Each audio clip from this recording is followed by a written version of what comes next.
मेरे प्यारे बच्चों, आप सभी को नमस्कार। क्या हाल है आप सभी को? ओम प्रकाश, धीरज रॉय, नीतीश कुशवाहा, ओम प्रकाश, सोनू यादव, गुड मॉर्निंग मेरे प्यारे बच्चों। गुड मॉर्निंग आप सभी को।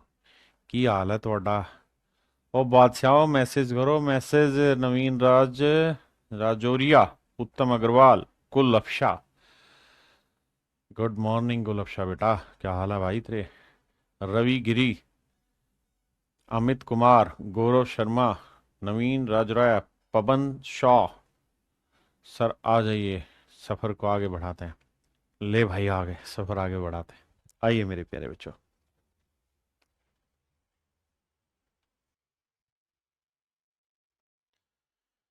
देखिए दोस्त, सवाल में कह रहा है द एवरेज सैलरी पर head of all employee in A industry is ₹600। कहता है एक इंडस्ट्री में सभी एम्प्लॉयों की पर हेड जो सैलरी हो 600 रुपए। The average salary of 120 officer, कहता है 120 ऑफिसर, उनकी सैलरी है 4000 रुपए। 120 है ऑफिसर, 120 है मेरे प्यारे बच्चों ऑफिसर, इनकी सैलरी है 4000 रुपए पर person. And the rest of the employee is if the average salary per head of the rest of the employee is ₹560। और कहता है बाकी रेस्ट एम्प्लॉय, यानी कुछ ऑफिसर होंगे, कुछ नॉर्मल एम्प्लॉय होंगे, या कुछ नॉन ऑफिसर होंगे। तो नॉन ऑफिसर की जो सैलरी है वो 560 रुपए पर पर्सन है। देखिए यार, ऑफिसर की सैलरी 4000 रुपए पर पर्सन, नॉन ऑफिसर की सैलरी 560 रुपए पर पर्सन। हाँ जी। और पूरे स्टाफ की जो सभी की कुल मिला के जो एवरेज सैलरी वो है 600। तो सवाल में मुझसे पूछ रहा टोटल एम्प्लॉय बताइए, तो टोटल नंबर ऑफ वर्कर बताइए कितने। तो मेरे बच्चे ऑफिसर और नॉन ऑफिसर की कुल मिला के संख्या पूछ रहा है कितनी है। तो कैसे कैलकुलेट करें? देखिए, 4000 में से 600 गया 3400, 600 में 560 गया 40, जीरो से जीरो गया, 4 एकम 4, भाई 4 एकम 4 आया, 4 8 32, 4 5 40, 4 5 20, 1:85। इसका मतलब ये हुआ मेरे प्यारे बच्चों कि अगर ऑफिसर की संख्या 1 है तो नॉन ऑफिसर की संख्या होगी 85। अगर ऑफिसर 1 है तो नॉन ऑफिसर 85। तो मेरे प्यारे बच्चों, एक यूनिट अगर ऑफिसर है,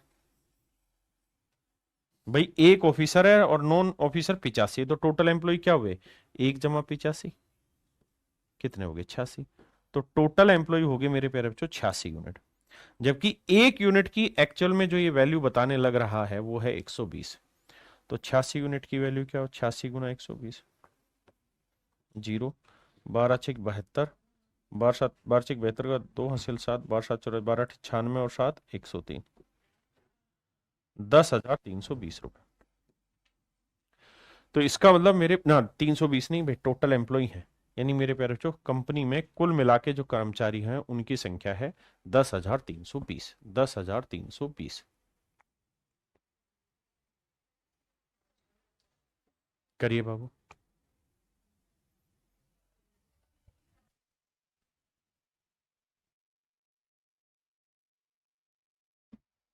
देखिए मेरे बच्चे, सवाल में कह रहा था average age of A boys in A class is 16.66 year. कहता है लड़कों की जो औसत आयु है वो 16.66 साल है।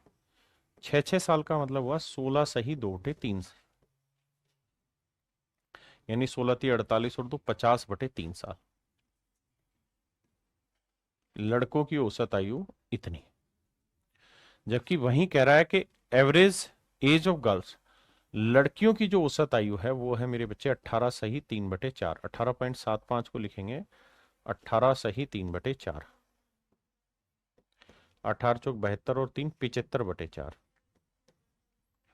लड़कियों की औसत आयु 75/4 साल पर स्टूडेंट। हाँ जी। दस the average age of all the 40 student of A class is this. और कह रहा है 40 के 40 बच्चों की औसत आयु 17.5 साल है। 40 के 40 बच्चों की औसत आयु 17.5 साल है।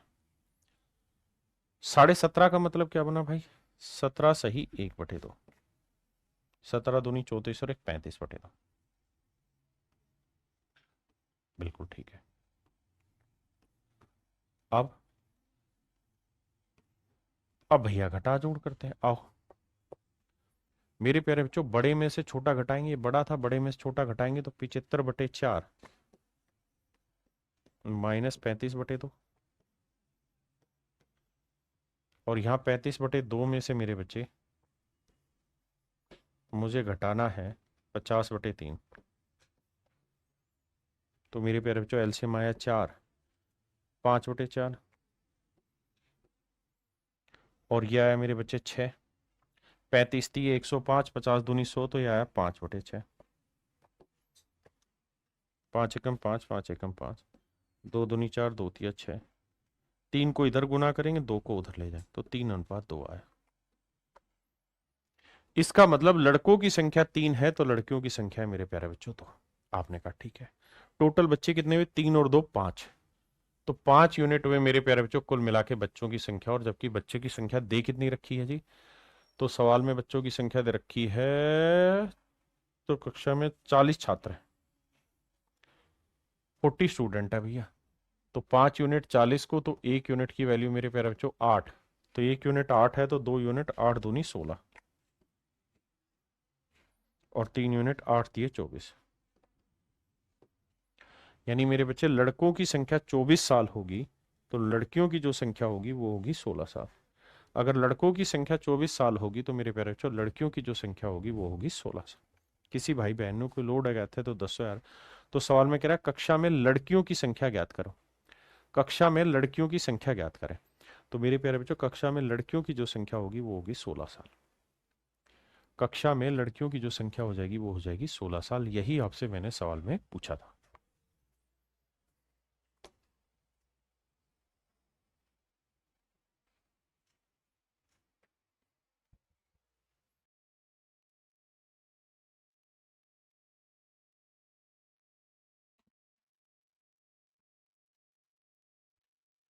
देखिए मेरे पीछे सवाल में कह रहे हैं man is employed on a condition that he will, if he will come, देखना यहां से देखना, कह रहा है कि इस कंडीशन पे रखा गया कि अगर वो आएगा he will receive ₹200 per day, तो उसे डेली के 200 रुपए दिहाड़ी मिलेगी। बट अगर वो छुट्टी करेगा तो 70 रुपए पर डे के हिसाब से उसके काट लिए जाएंगे। कहता है भैया अगर वो आया तो डेली के मिलेंगे 200 रुपए।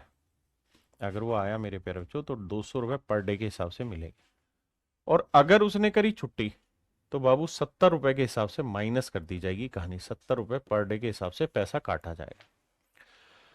और उसने कुल मिला के 4380 रुपए रिसीव किया है as a salary for 30 days. 30 दिन के लिए 4380 रुपए मेरे प्यारे बच्चों उसको सैलरी मिली है। मैं कह रहा हूं मान लीजिए कि अगर वो पूरे के पूरे 30 के 30 दिन वो काम पे आता तो तनख्वाह बन जाती 6000 रुपए। बिल्कुल ठीक है। और 30 के 30 दिन छुट्टी करता तो मेरे प्यारे बच्चों तनख्वाह बन जाती -2100 रुपए। बिल्कुल ठीक है जी, क्योंकि डेली की पेनल्टी है 70 रुपए। और सवाल में कह रहा है कि उसकी कुल मिला के जो पेनल्टी है वो 4380 रुपए। कुल मिला के पेनल्टी जो है मेरे प्यारे बच्चों 4380 रुपए, मतलब कुल मिला के तनख्वाह इतनी। तो बताओ कितने दिन काम पे आए, कितने दिन छुट्टी की। अब ध्यान देना बड़ा कौन है? 6000। 6000 में से 4380 घटाएंगे तो यह आएगा कितना? 1620। और 4380 से मेरे प्यारे बच्चों माइनस करेंगे -2100, तो ये आएगा मेरे प्यारे बच्चों 4380 माइनस माइनस प्लस 2100, तो 0 8 3 और 1 4, 0 8 3 और 1 4, 4 2 6 6480। ध्यान देना जब इसमें से माइनस करेंगे -2100 तो माइनस माइनस प्लस हो जाएगा, और जब सोल्व करोगे तो 1620 का कितना है? 16 चौक 64, 4 गुना, तो 4:1 है। इसका मतलब अगर 4 दिन वो काम पे आया है तो बाबू 1 दिन छुट्टी की है, टोटल डेज कितने हो गए? 4 और 1 5 यूनिट, जबकि एक्चुअल में 5 यूनिट रिप्रेजेंट कर रहा है 30 दिन को। तो 1 यूनिट की वैल्यू 6 दिन, तो 4 यूनिट की वैल्यू 4×6 = 24 दिन। 1 यूनिट की वैल्यू 6, तो 6 दिन। इसका मतलब मेरे प्यारे बच्चों ये हुआ कि वो काम पे अगर 6 दिन आया होगा तो 24 दिन मेरे प्यारे बच्चों उसने की होगी छुट्टी। तो सवाल में पूछ रहा कि बताओ भाई जिस दिन मैं काम पर नहीं आया वो कितने दिन थे। तो मेरे भाई 6 दिन उसने कुल मिला के छुट्टी की थी। तो उसने ये पूछा कि भाई कितने दिन काम पर नहीं आया, तो मेरे प्यारे बच्चों 6 दिन काम पर नहीं आया।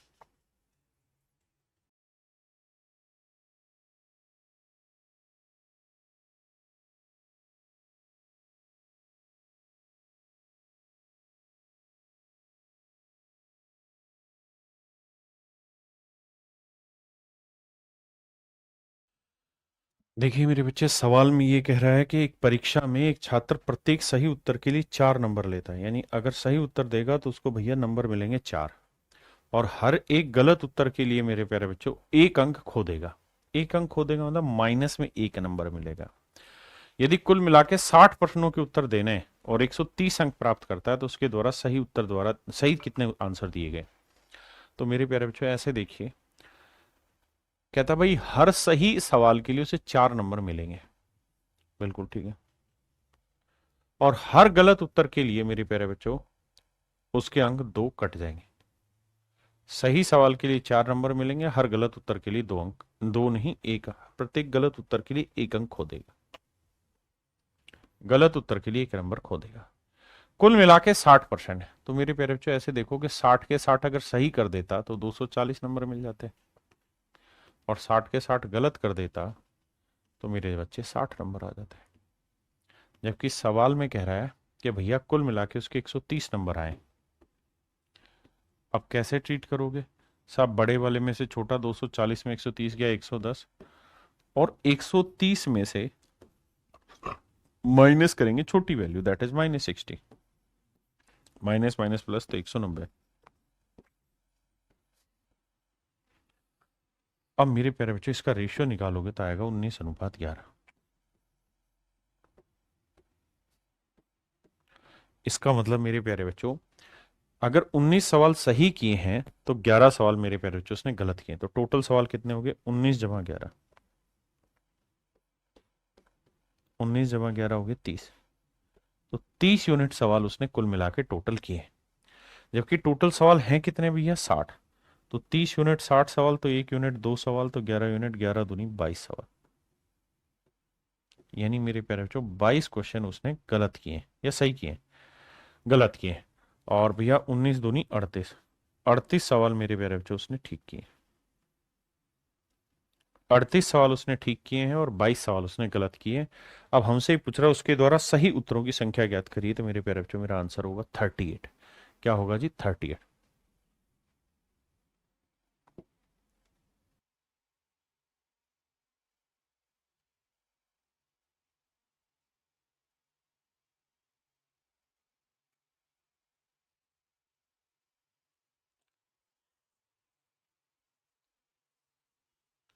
देखिए मेरे भाई, सवाल में कह रहे student gets +3 marks for each right answer. कहता है एक बच्चे को हर सही उत्तर के लिए 3 नंबर मिलते हैं, सही उत्तर के लिए 3 मार्क्स पर क्वेश्चन, और हर गलत उत्तर के लिए मेरे प्यारे बच्चों उसके नंबर कटते हैं 0.5 मार्क्स पर क्वेश्चन। सवाल में कह रहा है जी उसने कुल मिला के 250 सवाल सोल्व किए, 250% सोल्व किए। तो मेरे बच्चे 250 के 250 अगर करेक्ट कर देता तो 25 3 75 750 नंबर आ जाते, और 250 के 250 मेरे प्यारे बच्चों अगर गलत कर देता तो 250 का 0.5 काटेंगे तो -125, यानी इतने नंबर कट जाते हैं। जबकि सच्चाई ये है कि उसने कुल मिला के जो नंबर उसके थे वो आए हैं मेरे प्यारे बच्चों 477। कुल मिला के उसके जो नंबर आए हैं मेरे प्यारे बच्चों 477 आए। हाँ जी, बहुत बढ़िया। अब मेरे बच्चे बड़े में से छोटा तो 750 में से 477 घटाओगे, 10 में 7 गया 3, 14 में 7 गया 7, 6 में 4 गया 2, 273, 273। और मेरे प्यारे बच्चों अब करेंगे बड़े में से छोटा घटाएंगे, तो 477 माइनस करेंगे छोटी चीज क्या है, -125। तो माइनस माइनस प्लस हो जाएगा, तो 5 7 12 का 2 हंसल 1, 7 2 9 और 1 10, 4 1 5 1 602। ये कहानी सेट हुई। अब मेरे बच्चे इसका रेशियो लेते हैं, तो देखो 602 किससे कट रहा है भाई, 6 से 7 7 उड़े 7 8 56, 7 6 42, 7 या 21, 7 नहीं 63, 7 से कट रहा है। 7 तो 8 56 हो गया, 7 6 42, और 7 21, 7 चौक 28, 7 21, 6 बचा, 7 3 63। यानी रेशियो आया मेरे प्यारे बच्चों 86:39। यानी सही सवाल 86 किए हैं तो गलत सवाल 39 किए। आपने कहा ठीक है, तो टोटल सवाल कितने मेरे प्यारे बच्चों, तो 86 जमा 39, तो टोटल सवाल नोट 6 15 8 3 11 और 1 12, 125 यूनिट सवाल है। जबकि एक्चुअल में टोटल क्वेश्चन कितने थे, 250। तो भाई एक यूनिट की वैल्यू 2, तो 86 यूनिट की वैल्यू 2 6 12, 2 8 16 और 1 17, और 39 दूनी 78। यानी 78 सवाल मेरे प्यारे बच्चों इसने गलत पढ़े हैं, और 172 सवाल इसने ठीक पढ़े हैं, मतलब ठीक किए हैं। तो कह रहा है उसके द्वारा गलत किए गए प्रश्नों की संख्या ज्ञात करो, सो दैट इज योर 78। मेरे नन्हे मुन्ने बच्चों जल्दी से बताइए कितने बच्चे इस बात को बहुत अच्छे से समझ गए। करिए जी, ये सवाल बहुत प्यारा है।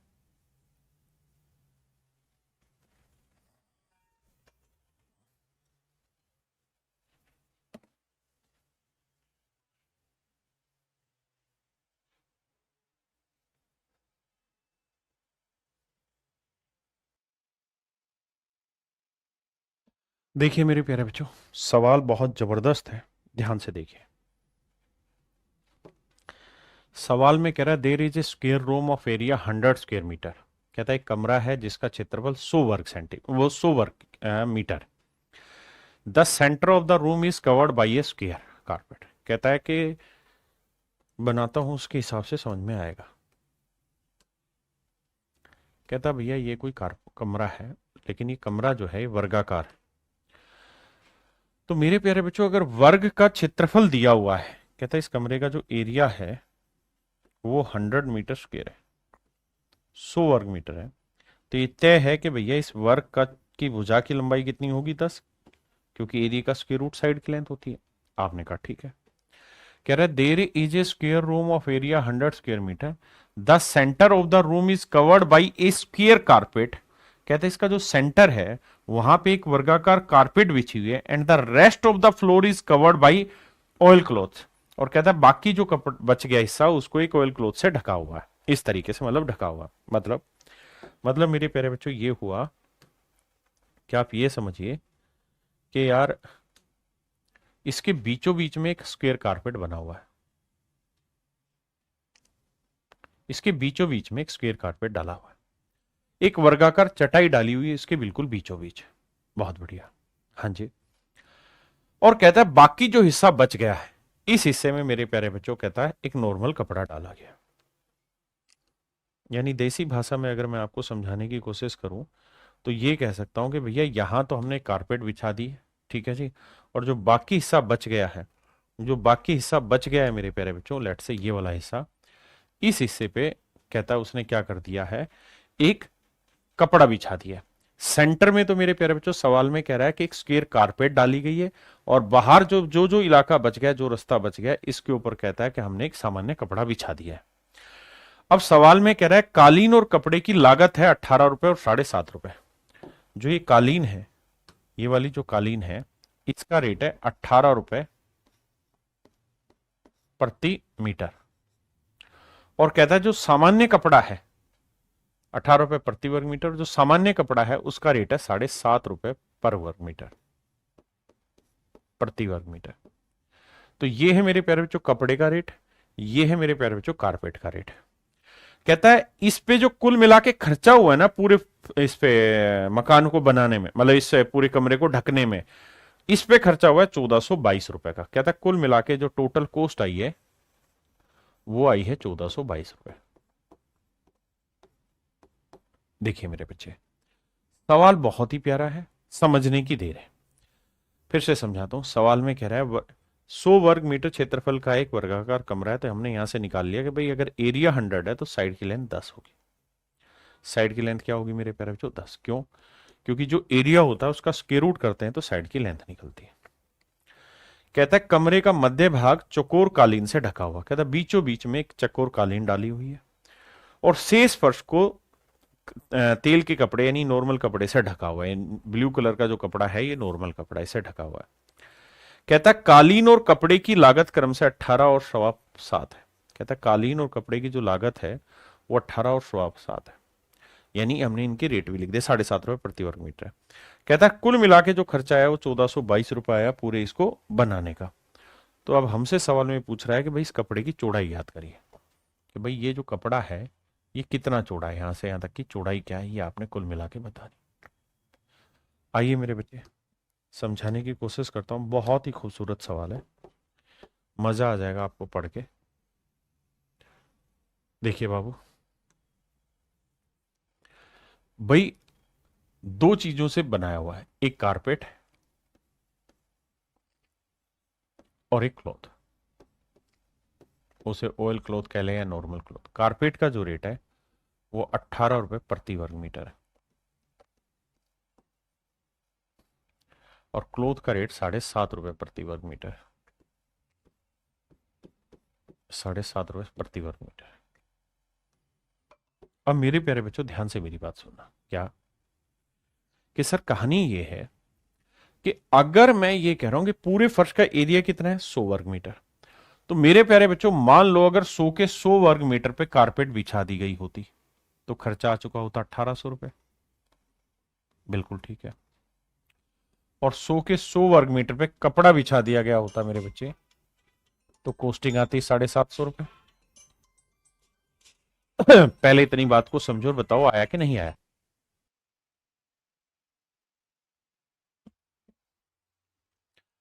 और मेरे प्यारे बच्चों कुल मिला के जो खर्चा हो रहा है वो खर्चा हो रहा है 1422 रुपए।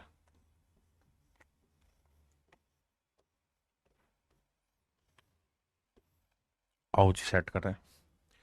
अब कैसे सेट होगा भाई?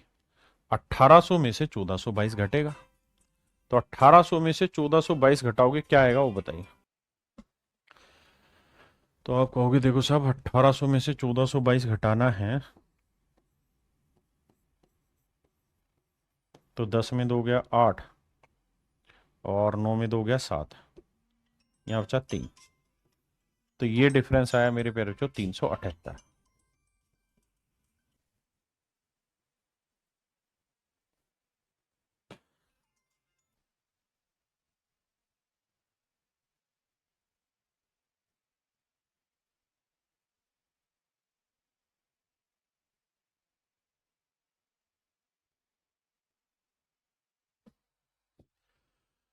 अब मेरे प्यारे बच्चों मुझे ये देखना है कि 1422 में 750 भी घटाना है, 1422 में 750 भी घटाना है। तो भाई 12 में 2 में से 2 गया है ना, और मेरे भाई ये बचा 12 में से 5 गया 7, और भैया यहाँ बचा कितना 13, 13 में 7 गया 672। 2 7 5 12, 7 से 13 और 1 14, 672 है।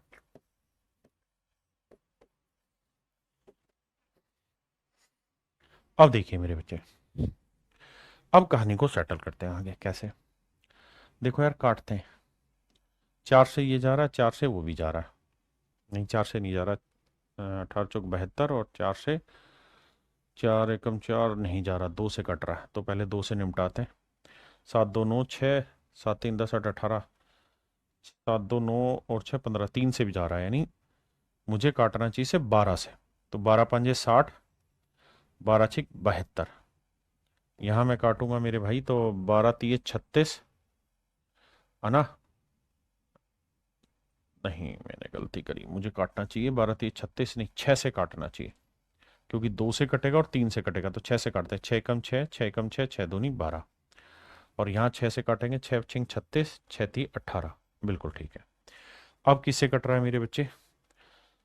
अब 7 से कटेगा, 7 एकम 7, 7 से नहीं कटेगा, नहीं 7 से कट जाएगा, 7 एकम 7 बचा 4, 7 छिंग 16, 7 112, 7 नीम 63, यानी मेरे प्यारे बच्चों रेशियो आया मेरा 16:9। रेशियो आ गया 16:9। इसका मतलब कारपेट पे जो मैंने एरिया यूज किया है वो 16 यूज किया है, तो क्लोथ पे जो मैंने एरिया यूज किया है वो 9। भाई यहाँ है पर स्क्वेयर मीटर, यहाँ है पर स्क्वेयर मीटर। मेरे प्यारे बच्चों, इसका मतलब यहाँ जो एरिया का रेशियो आ गया वो 16:9 है। तो भैया कारपेट पे अगर मैंने 16 वर्ग मीटर यूज किया है, 16 यूनिट यूज किया है, तो क्लोथ पे यूज किया है 9, तो टोटल एरिया हुआ 25 यूनिट। जबकि एक्चुअल में टोटल जो एरिया है पूरे कमरे का वो है 100 वर्ग मीटर। पूरे कमरे का जो एरिया है मेरे बच्चे वो है 100 वर्ग मीटर। तो 25 यूनिट 100 वर्ग मीटर, तो एक यूनिट की वैल्यू 4।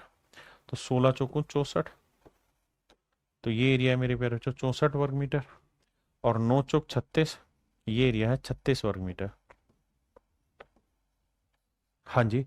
इसका मतलब मेरे प्यारे बच्चों, जो ये कपड़े का ये वाला जो हिस्सा है, कारपेट का जो हिस्सा है, इस कारपेट का अगर आप एरिया ढूंढने जाओगे ना बाबू, तो कारपेट का जो एरिया है वो आ रहा है कितना, 64। तो अगर कारपेट का एरिया 64 वर्ग मीटर है, तो ये वर्गाकार बोला था उसने, तो ये तय हुआ कि अगर एरिया 64 है तो साइड की लेंथ कितनी हो जाएगी, 8। बिल्कुल। यानी यहां से यहां तक की लेंथ कितनी होगी मेरे प्यारे बच्चों, 8। बिल्कुल ठीक है। अच्छा, ये पूरी साइड की लेंथ कितनी है साहब, 10 है। तो मेरे बच्चों ये पूरी साइड की लेंथ 10 है, ये लेंथ 8 है। तो ये लेंथ और ये लेंथ दोनों मिला के कितनी होंगी, 2। क्योंकि ये 8 है, ये दोनों 2 होंगी तभी तो 10 होगा। तो 2 में 1 सेंटीमीटर 1 मीटर ये होगी मेरे प्यारे बच्चों, और 1 ही मीटर ये होगी। तो उसने पूछा था इस नीले वाले कपड़े की चौड़ाई कितनी है। तो मेरे प्यारे बच्चों मेरा आंसर आएगा 1 मीटर मेरे नीले वाले कपड़े की चौड़ाई है। तो जो आपका राइट आंसर होगा सवाल का वो होगा 1 मीटर कपड़े की चौड़ाई। अब मुझे धड़ल्ले से कमेंट करके बताइए कितने बच्चे समझे कितने नहीं। अब इसी तर्ज पे मैं एक सवाल और ले रहा हूं आपको समझाने के लिए, करिए कोशिश जरा, जरा समझिए, पढ़िए। सेम इसी तर्ज पे एक क्वेश्चन और ले रहा हूं।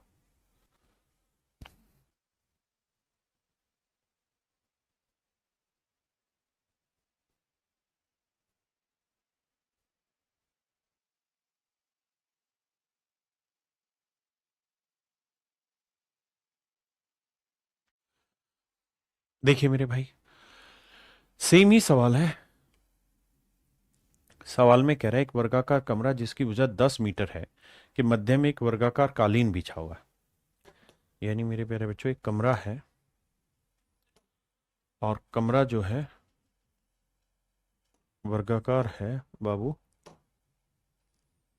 कमरा जो है वो आपका वर्गाकार है। कहता है जी इस कमरे का जो एरिया है ना, इसकी भुजा जो है वो 10 मीटर है। इसकी भुजा 10 मीटर, बहुत बढ़िया सुंदर। तो मेरे प्यारे बच्चों इसका मतलब ये हुआ कि इस कमरे का एरिया कितना हो गया जी, इसका एरिया हो गया 100 वर्ग मीटर। बहुत ही सुंदर। अब कहता है इसके बीचों बीच एक कालीन बिछा हुआ है, और जो कालीन है वो भी वर्गाकार है। कहता है जी इसके बीचों बीच एक कालीन बिछा हुआ है, बीचों बीच एक कालीन बिछा हुआ है। और कहता है बाकी हिस्सा जो है वो बाबू कह रहा है सवाल में कि बाकी हिस्से में क्या बिछा हुआ है जी, कालीन बिछी हुई है। मतलब ये सेंटर में कालीन है और बाकी हिस्से में कोई नॉर्मल क्लोथ सा डाला हुआ हमने। सवाल में कह रहा है क्या, कहता है कि भैया कालीन की जो कीमत है वो है 15 रुपए प्रति वर्ग मीटर, और जो नॉर्मल कपड़ा है उसकी कीमत है मेरे प्यारे बच्चों 6.5 रुपए प्रति वर्ग मीटर। तो कह रहा है कपड़े की चौड़ाई बताइए क्या होगी, ये हमारा सवाल है। और टोटल जो खर्चा आया है वो 1338 रुपए 50 पैसे का खर्चा आया। 1338 रुपए 50 पैसे का मेरे प्यारे बच्चों खर्चा आया है कुल मिला के। सवाल में कह रहा है कि भाई ये बता दो कपड़े की चौड़ाई क्या होगी। अब देखना मेरे भाई, अब कहानी को समझा दो। देखो यार भाई, दो तरीके से मिलके मिश्रण बना हुआ, एक कारपेट का और एक है नॉर्मल क्लॉथ का। मेरे बच्चे कारपेट का जो रेट है वो 15 रुपए प्रति वर्ग मीटर है, और क्लॉथ का जो रेट है वो 6.5 रुपए प्रति वर्ग मीटर है। हाँ जी। अब सवाल में कह रहा है कि भाई टोटल एरिया जो है इस पूरी सीट का वो है 100 वर्ग मीटर। तो 100 क्या, 100 वर्ग मीटर मेरे प्यारे बच्चों अगर कारपेट बिछा दें तो खर्चा आएगा 1500 का, और 100 का 100 वर्ग मीटर अगर सामान्य कपड़ा बिछा दें तो खर्चा आएगा मेरे बच्चे 650 का। जबकि कुल मिला के मेरे प्यारे बच्चों जो खर्चा आ रहा है वो 1338 रुपये 50 पैसे का आ रहा है। 1338 रुपये 50 पैसे का आ रहा है। आइए मेरे बच्चे, अब घटाते हैं बाबू। देखो यार, 1500 में से 1338 रुपये 50 पैसे घटाना है। 10 में 5 गया 5 आया, 9 में 8 गया 1 आया, और यहाँ बचा भाई कितना, 8, 8 में 3 गया 5 आया। नहीं, क्या करवा रहे हो तुम, 10 में से 5 गया 5, 9 में से 8 गया 1, तो यहाँ 9 में 3 गया मेरे भाई 6,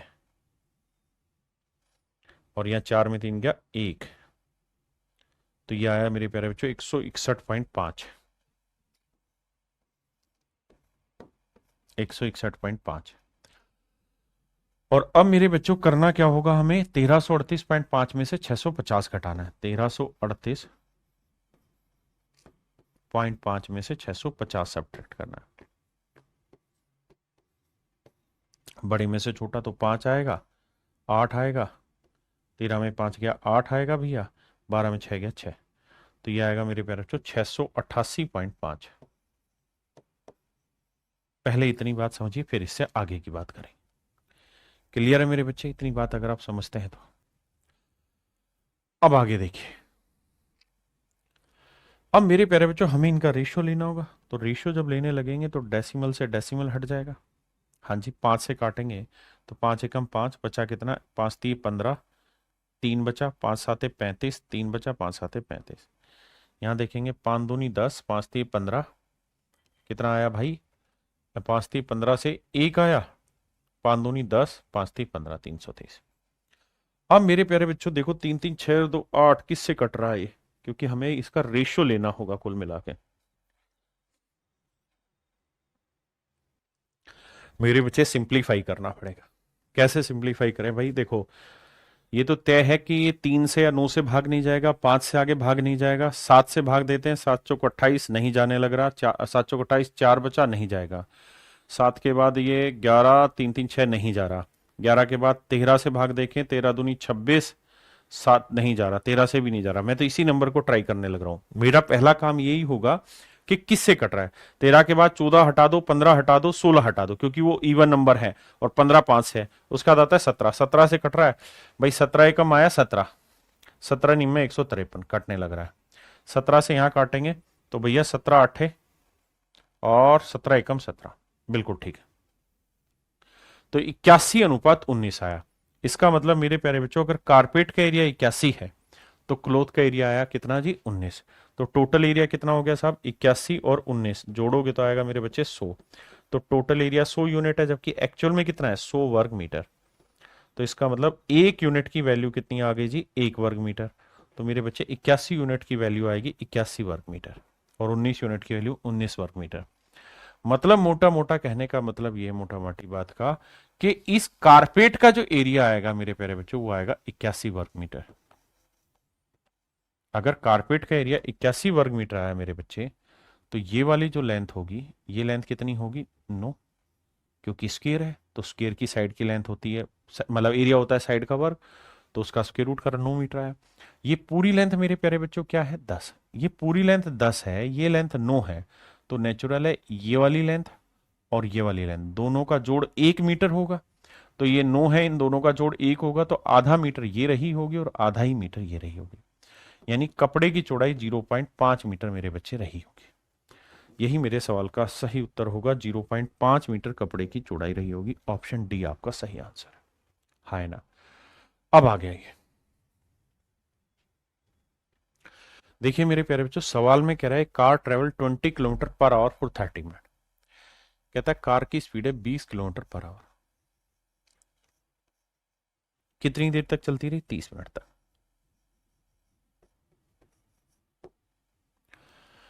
और कहता है x किलोमीटर पर आवर की स्पीड से, x की वैल्यू आपको अल्टीमेटली निकालनी है। कहता है जी 30 मिनट तक ये कार चलती रही। नहीं है, ये 30 मिनट थी, ये 45 मिनट थी, माफ करिए। If the average speed of the entire journey of the car is 14 kilometre per hour.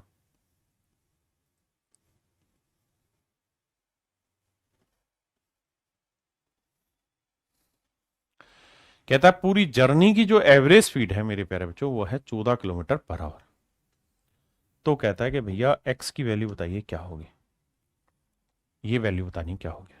तो देखिए यार, 15 दूनी 30, 15 3 45, ये आ गया इनके टाइम का रेशियो। किसका रेशियो? टाइम का रेशियो।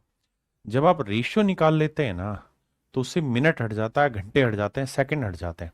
उसको आप जिस रेशियो में चाह रहे हैं उस रेशियो में कन्वर्ट कर लें, मतलब यूनिट में। तो ये रेशियो आ गया 2:3। अब देखो यार, 14 छोटा है 20 बड़ा है, तो 20 में से 14 घटाया 6। तो अब आपको ये देखना चाहिए कि 3 यूनिट अगर 6 है, 3 यूनिट अगर 6 है तो 1 यूनिट की वैल्यू क्या होगी मेरे प्यारे बच्चों? 2 है। ये हो क्या रहा है? आंसर ही गलत है फिर इसके तो, क्योंकि एक्स की वैल्यू तो हर हाल में 14 से छोटी होनी चाहिए, वो है ही नहीं।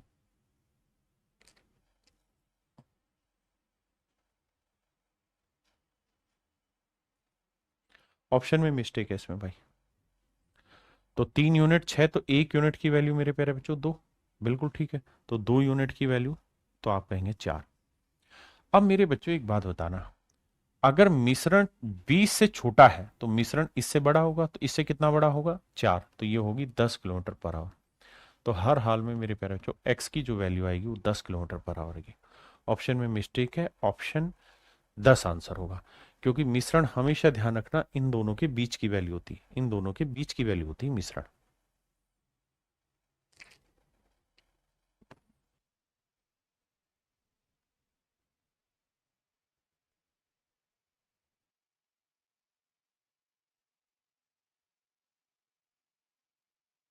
देखिए जी, सवाल में कह रहा है कि भुवनेश 30 मिनट तक 25 किलोमीटर पर आवर की चाल से चलता है। कहता है जी 30 मिनट तक 25 किलोमीटर पर आवर की स्पीड से चलता है, और अगले 20 मिनट में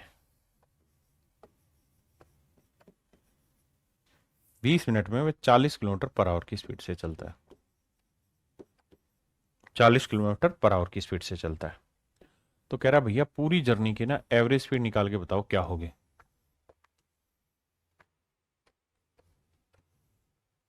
पूरी जर्नी की औसत चाल निकाल के बताइए क्या होगी। तो क्या करना चाहिए हमें? सबसे पहले एक काम कि इनका रेशियो ले लीजिए टाइम का। टाइम का रेशियो लेंगे मेरे भाई, आएगा 3:2। तो करना क्या है मेरे प्यारे बच्चों? 25 और 40 का डिफरेंस ले लीजिए। 25 और 40 का डिफरेंस क्या होगा? 15 किलोमीटर पर आवर। इसको मेरे प्यारे बच्चों बांटेंगे 3:2 में।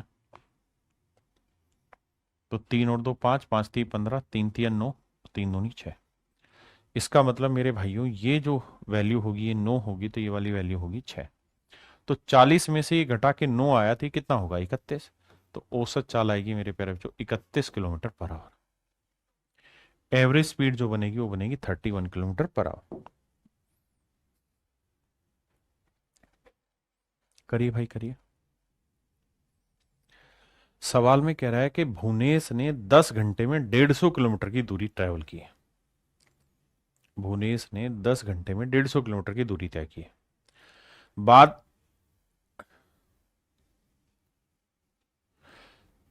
कहता अपनी यात्रा का एक भाग तो उसने कार से ट्रेवल किया और दूसरा भाग उसने रिक्शा से ट्रेवल किया है। कहता कुछ पार्ट तो चला है वो मेरे प्यारे बच्चों कार से, और बाकी पार्ट चला है रिक्शा से। सवाल में कह रहा है कि कार की जो स्पीड है वो है मेरे बच्चे 20 किलोमीटर पर आवर, और रिक्शा की जो स्पीड है वो 12 किलोमीटर पर आवर।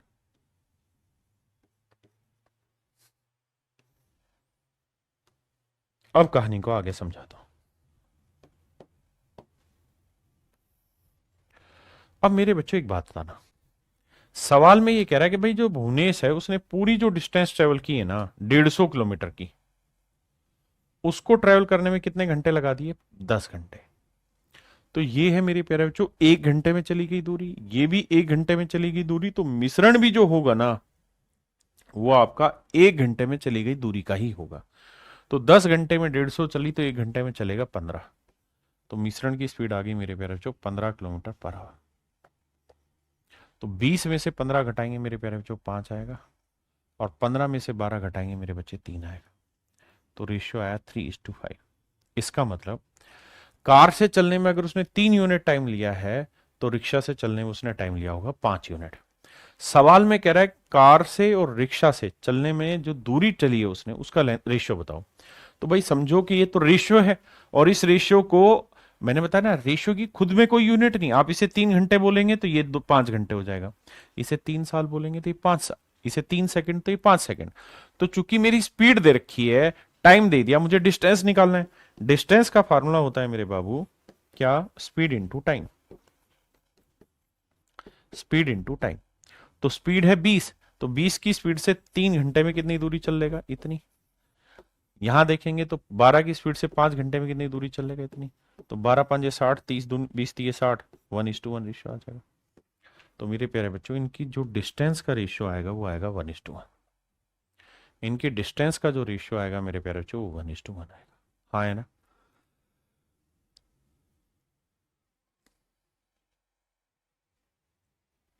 आप चाहें तो इस सवाल को ऐसे भी कर सकते थे, कंबाइन करा के। कैसे कि मान लो सर 10 के 10 घंटे, भाई 10 घंटे में 150 किलोमीटर चला है ना, 10 के 10 घंटे अगर कार से चलता तो 200 किलोमीटर चल देता, और 10 के 10 घंटे अगर रिक्शा से चलता तो भैया 120 किलोमीटर चल देता।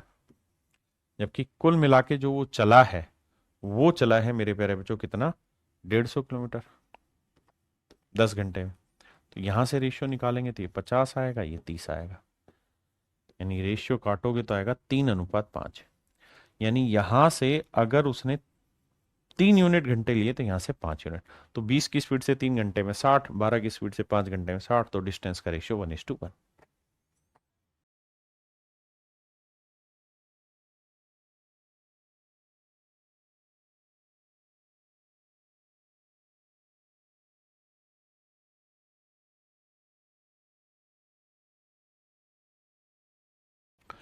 देखिए यार, सवाल में कह रहे हैं मैन ट्रेवल 255 किलोमीटर इन 7 आवर्स। कहता है एक आदमी ने 7 घंटे में 255 किलोमीटर की दूरी चली है। अब आगे कह रहा है कि भाई यात्रा के पहले भाग में उसकी स्पीड थी 30 किलोमीटर पर आवर, और अगले भाग में स्पीड थी 45 किलोमीटर पर आवर। तो पहला भाग जो वो चला, वो चला मेरे बच्चे बस से। किससे चला, बस से। और बस से जब वो चला तो उसकी स्पीड थी मेरे प्यारे बच्चों 30 किलोमीटर पर आवर। अगला जो पार्ट वो चला मेरे प्यारे बच्चों किससे, कार से या ट्रेन से, ट्रेन से। और जब ट्रेन से चला ना मेरे बच्चे, तो सवाल में कह रहा कि उसकी जो स्पीड थी वो 45 किलोमीटर पर आवर थी। वहां पे स्पीड थी 45 kilometre per hour, 45 kilometre per hour. और कह रहा है कुल मिला के 7 घंटे में 255 किलोमीटर की डिस्टेंस ट्रेवल की है। तो आप या तो 255 को 7 से भाग दे दो, ओली को, वो भाग जाएगा नहीं 255 7 से। तो क्या है कि आप करो क्या, सिंपल तरीका है कि मान लो 7 के 7 घंटे बस से चले, 7 के 7 घंटे ट्रेन से चले। तो 7 के 7 घंटे बस से चले तो 210 किलोमीटर चलेगा, और 7 के 7 घंटे ट्रेन से चले तो 7 5 35, 7 चौक 28 और 3 31, 315 किलोमीटर चलेगा। जबकि एक्चुअल में जो उसने डिस्टेंस चली है वो चली है 255 किलोमीटर।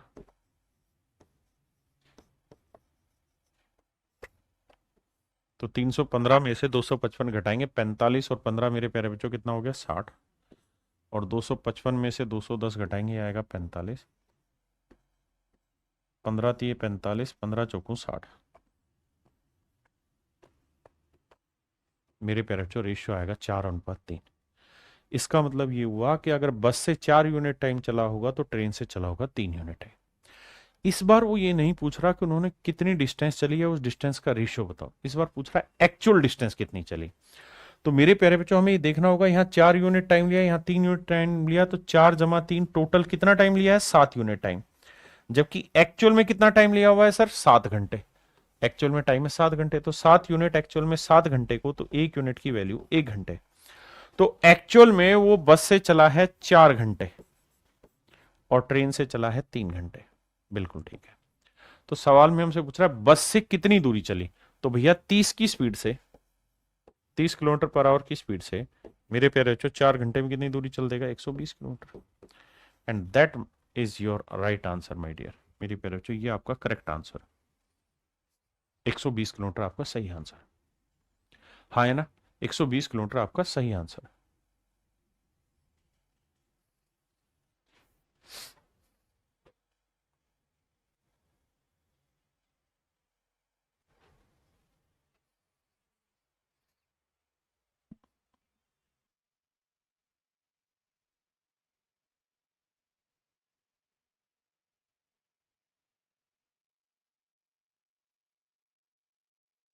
देखिए मेरे भाई, सवाल में कह रहा है a man cover a distance of 490 kilometre in 6 our.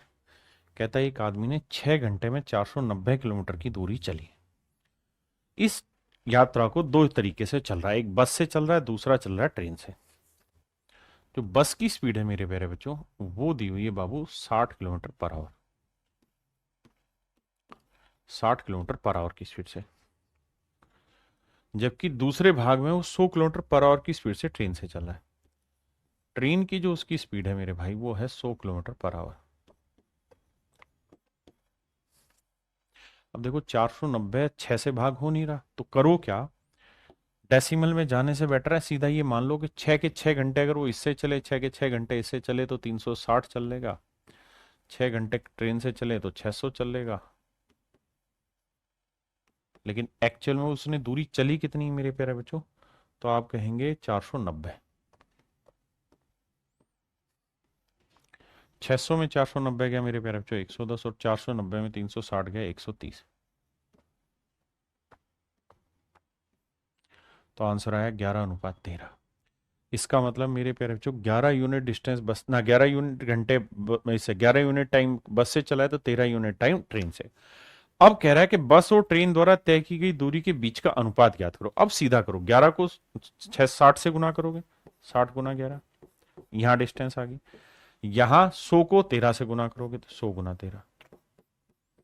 तो देखोगे ना बाबू, तो 0 से 0 गया, तो यह आया 11×6 = 66, और यह आया 130। अच्छा और भी कटेगा यार, ये तो 2 से कट रहा है, 2×3 = 6, और 2 से काटेंगे 5, तो यह आएगा 33, और 13×5 = 65। तो मेरे प्यारे बच्चों आंसर आएगा 33:65। Option C is your right answer. अब मेरे बच्चे हम टाइप 3 में आ रहे हैं, मिश्रण के। टाइप 3 में जो मैं चीजें पढ़ा रहा हूं उसमें क्या होगा कि कोई रिजल्ट परसेंटेज में होगा, यहां दूसरा रिजल्ट भी परसेंटेज में होगा, तो इसका जो मिश्रण होगा ना, वो भी आपको परसेंटेज में करना होगा। अब आपका सवाल ये हो सकता है कि सर परसेंटेज किसके रेस्पेक्ट में बोला जाता है। जैसे अगर मैं आपको ये कहूं कि भाई मैंने अपना आर्टिकल 10% प्रॉफिट पे बेच दिया, तो ये 10% प्रॉफिट पे बेच दिया किस चीज के बारे में कह रहा है, तो इसका मतलब ये है कि भाई अगर 100 रुपए की आपकी लागत है, 100 रुपए की आपकी कॉस्ट है मेरे प्यारे बच्चों, तो आपने इस चीज को बेचा है 10 रुपए प्रॉफिट पे, 10 रुपए लाभ पे। अगर आपकी लागत 100 है तो आपने इसे बेचा 10 रुपए के लाभ पे। अगर मैं आपको मेरे प्यारे बच्चों ये कह रहा हूं कि भाई आपने इसे 3% प्रॉफिट पे बेच दिया, फ्रैक्शन आई 3/100, इसका मतलब यह है कि अगर आपका प्रिंसिपल 100 यूनिट है, तो आपने इसे प्रॉफिट पे बेच, यानी आपका कॉस्ट, इसकी जो कीमत है वो 100 है, तो आपको जो प्रॉफिट हो रहा है वो कितने का हो रहा है, 3 का। तो ध्यान ये रखना कि जब भी परसेंटेज है ना, तब भी इसका मतलब यही कि 10% प्रॉफिट हुआ, मतलब 100 रुपए की लागत पे 10 का लाभ हुआ। हाँ है ना, यानी वो भी रेस्पेक्ट में बोलता है, लेकिन अलग अलग सवाल के। जैसे यहां एक सवाल लेता हूं, उसके थ्रू समझाता हूं। जैसे इस सवाल पे आई, पहला सवाल, टाइप 3 का पहला सवाल लेते हैं। ये सारे सवाल परसेंटेज में आपने पढ़े हुए हैं दूसरे तरीके से। कहते हैं एक शहर की जनसंख्या 1,20,000 है। अगर पुरुषों की बात करें तो 7% बढ़ रहे हैं, महिलाओं की बात करें 10% बढ़ रहे हैं, जबकि टोटल पॉपुलेशन 9.5% बढ़ रहे हैं। यानी दो कैटेगरी में बांट दे रहे हैं, एक मेल और एक फीमेल। सवाल में कह रहा है मेल जो बढ़ रहे हैं वो 7% बढ़ रहे हैं, फीमेल जो बढ़ रही है वो 10% बढ़ रही है, लेकिन ओवरऑल जो पॉपुलेशन बढ़ रही है वो 9.5% बढ़ रही है। अब आपका ये सवाल वाजिब हो सकता है कि ये 10% 7% किसके रेस्पेक्ट में। तो मेरे प्यारे बच्चों ये पॉपुलेशन के रेस्पेक्ट में, कि कुल जनसंख्या 100 है तो उसमें फीमेल 10 बढ़ रही है, कुल जनसंख्या 100 है तो उसमें मेल 7 बढ़ रहे हैं। हाँ है ना। तो देखो यार, कैलकुलेशन बैठाएंगे तो 10 में से 9.5 घटाया तो 0.5 और 9.5 में से 7 गया तो 2.5। रेशियो लेंगे 5 एकम 5, 5 5 25, 1:5 आया। इसका मतलब ये हुआ कि अगर पुरुषों की संख्या 1 है तो महिलाओं की संख्या 5 होगी। टोटल जनसंख्या 1 और 5 6 यूनिट हुई, और 6 यूनिट रिप्रेजेंट कर रहा है 1,20,000 को। तो 1 यूनिट की वैल्यू 20 छक्के 120, 20,000। 1 यूनिट की वैल्यू 20,000, तो ये होगा 20,000, और ये होगा 20 5 100, 1,00,000।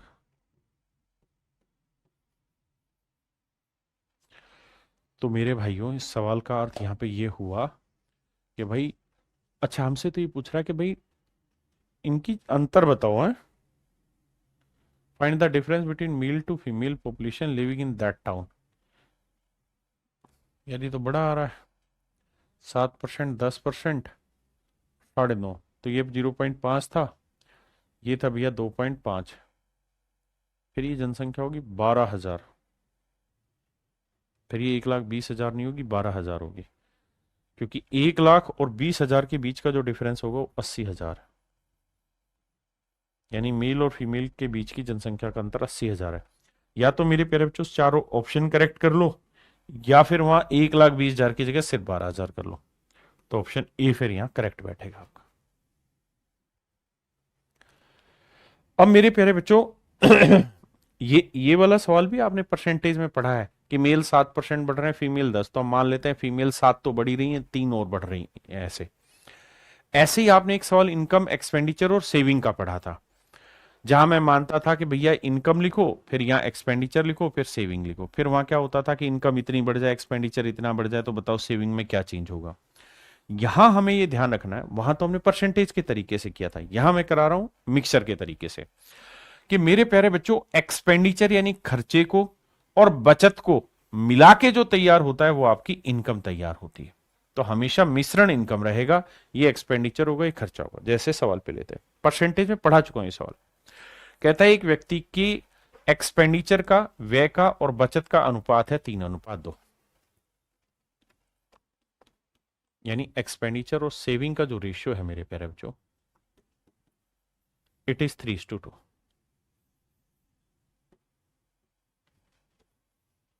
ये रेशियो मेरे प्यारे बच्चों 3:2 है।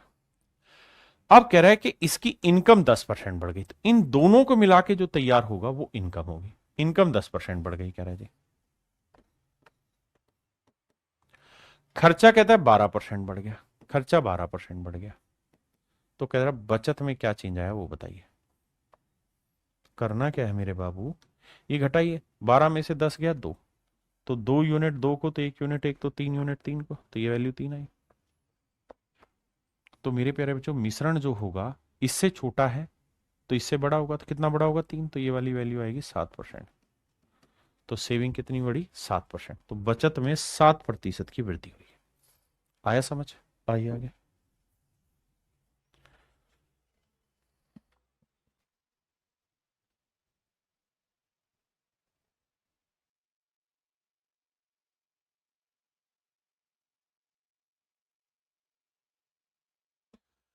देखिए मेरे प्यारे बच्चों, सवाल में कह रहा है रैक्सेस expenditure and saving are in the ratio this and this. कहता है भैया इनके एक्सपेंडिचर और इनके सेविंग का जो रेशियो है वो 4:5 है। कहता है जी इसकी इनकम 25% इंक्रीज हो गई, and his expenditure is increase by 35%। Expenditure 35% increase हो गया। तो कहता है कि बताओ इसकी बचत कितना परसेंट इंक्रीज हो गया। अब देखिए मेरे प्यारे बच्चों, 35 में 25 गया मेरे प्यारे बच्चों 10। तो भाई 5 यूनिट अगर 10% को रिप्रेजेंट कर रहा है, तो 1 यूनिट 2, तो 4 यूनिट रिप्रेजेंट करेगा 8%। तो हमें बस इतना समझना है कि सेविंग जो होगा, ये वाली वैल्यू 25 से इतनी छोटी कि 8 आए, तो 25 में 8 घटाए 17, तो ये 17% होगा। ऑप्शन सी।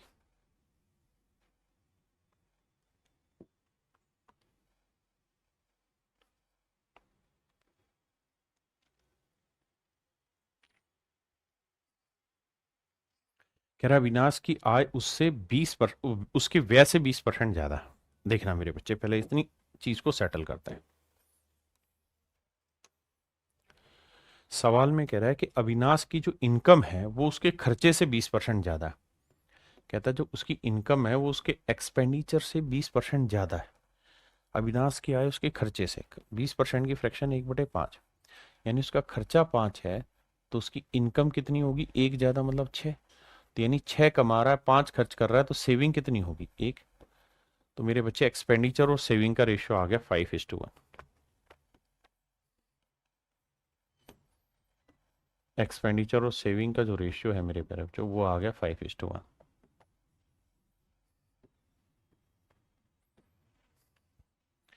अब कह रहा है अगर उसकी इनकम 60% बढ़ जाए, इनकम 60% बढ़ जाए तथा खर्चा भी 70% बढ़ जाए, खर्चा मेरे प्यारे बच्चों 70% बढ़ जाए, तो उसकी बचत में कितनी वृद्धि होगी? ये हमारा सवाल है। आइए बाबू, तो देखिए 70 में 60 गया 10, 1 यूनिट 10, तो 5 यूनिट 50। बिल्कुल ठीक है भाई, बड़ी ध्यान से समझना। 70 में 60 गया 10, तो 1 यूनिट 10 है, तो 5 यूनिट 50। तो मेरे प्यारे बच्चों सेविंग इतनी कम होगी 60 से कि डिफरेंस 50 आया, तो ये कितनी होगी? 60 माइनस 50 यानी 10%।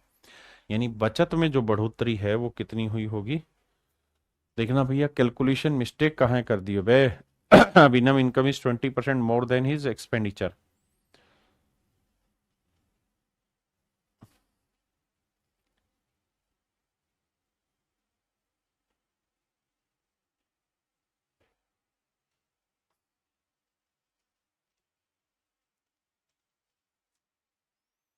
बिल्कुल ठीक है यार, देखना कोई मिस्टेक तो नहीं कैलकुलेशन में।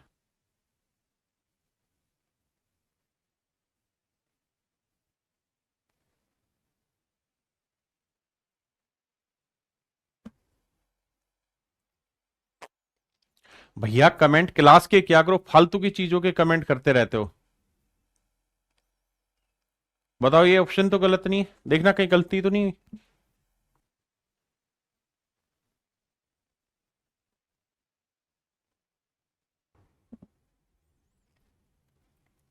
आइए मेरे भाई,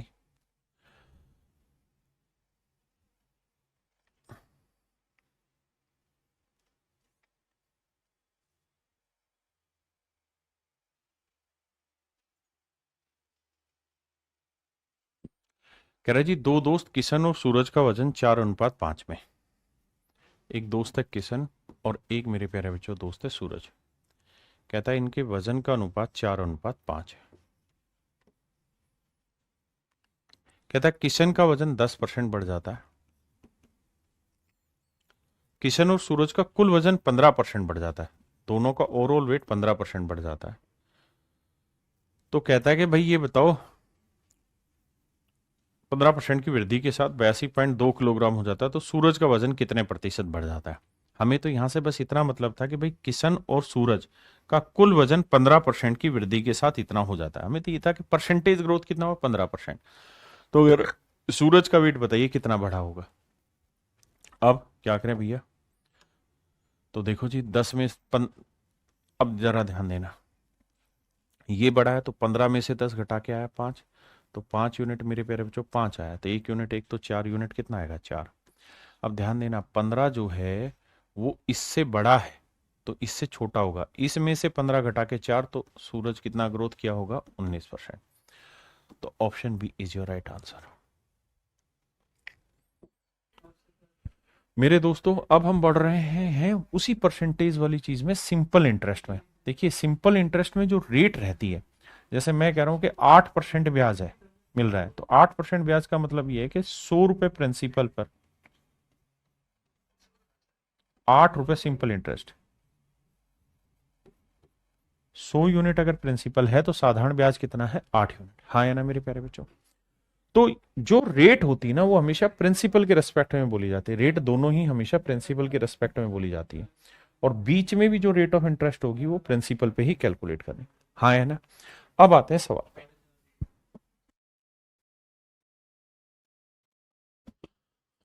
देखिए मेरे प्यारे बच्चों, सवाल क्या कह रहा है? सवाल में कह रहा है a person possessing in rupees 6800 lent a part of it at 10% simple interest. कहता है 6800 रुपए का 1/10% साधारण ब्याज पर दिया जाता है and the remaining at 7.5% simple interest, और बाकी हिस्सा 7.5% ब्याज पे दिया जा रहा है। कहता है एक हिस्सा 10% इंटरेस्ट पे दिया जा रहा है, दूसरा हिस्सा 7.5% इंटरेस्ट पे दिया जा रहा है। तो मेरे प्यारे बच्चों एक बात ध्यान देना, अगर यहाँ रेट ऑफ इंटरेस्ट है, यहाँ रेट ऑफ इंटरेस्ट है, तो मिश्रण की भी रेट ऑफ इंटरेस्ट निकालनी होगी। कैसे निकलेगी साहब? तो कह रहा है 6800 रुपए पे कुल मिला के 8% रेट मान लेते हैं मिश्रण की, और 3.5 साल, 3×2 = 7/2 साल, 7/2 साल में जो मेरे प्यारे बच्चों साधारण ब्याज है वो 1904 रुपए।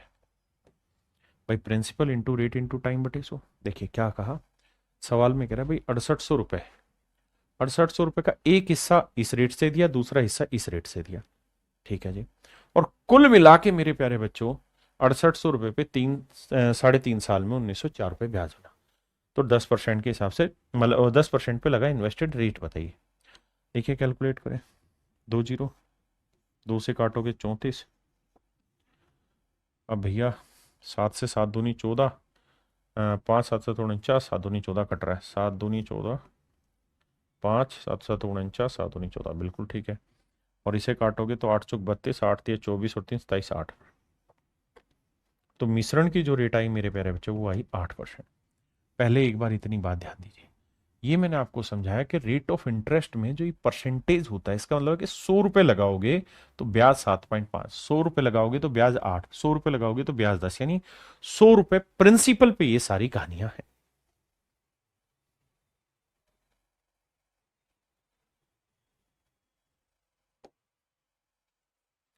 अब मेरे प्यारे बच्चों हमें क्या करना है? मिश्रण लगाना है। तो देखिए यार, 10% से 8% घटाओगे तो ये आएगा 2, और 8 में से 7.5 घटाओगे 0.5, काटोगे तो भैया ये डेसिमल हटाओगे बटे 10 आया, 1/2 आया, अनुपात 2 आया, गुना करोगे 2 दूनी 4, यानी ये जो रेशियो बनेगा, ये रेशियो आएगा मेरे प्यारे बच्चों 1:4। कैलकुलेट हो गया। इसका मतलब ये है कि 10% की रेट पे 1 रुपए इन्वेस्ट है, तो 7.5% की रेट पे 4 यूनिट इन्वेस्टमेंट है। तो टोटल इन्वेस्टमेंट हुआ 1 और 4 5 यूनिट। टोटल इन्वेस्टमेंट है 5 यूनिट, और 5 यूनिट रिप्रेजेंट करा 6800। तो 1 यूनिट की वैल्यू 5 एकम 5, 5 3 15, 5 6 30, 1360 रुपए।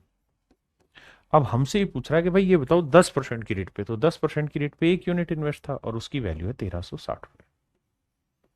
पहले इस बात को समझिए, फिर इसी सवाल को एक दूसरे तरीके से भी एक्सप्लेन करूंगा,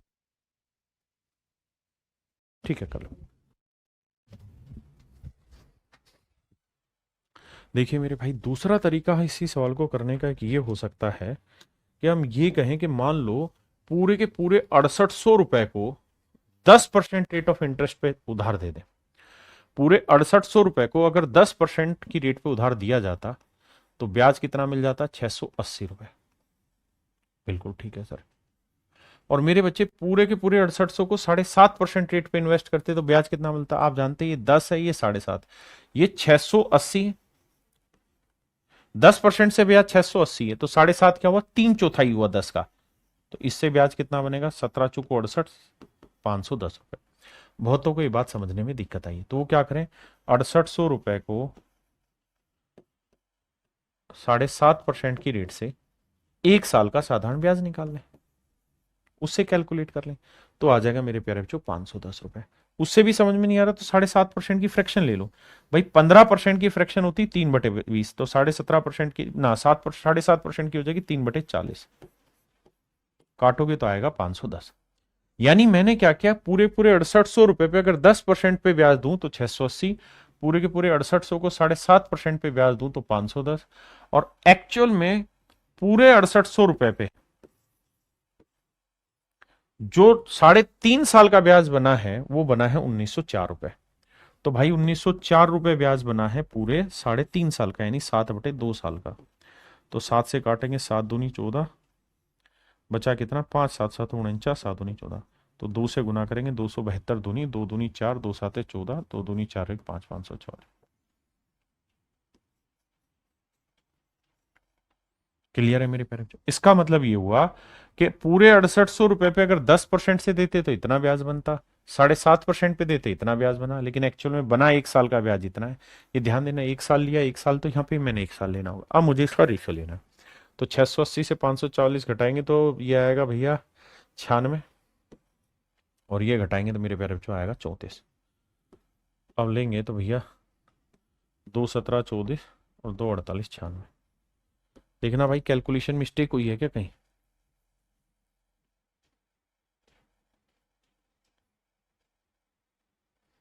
ये मिस्टेक कर रहा हूँ ना यहाँ।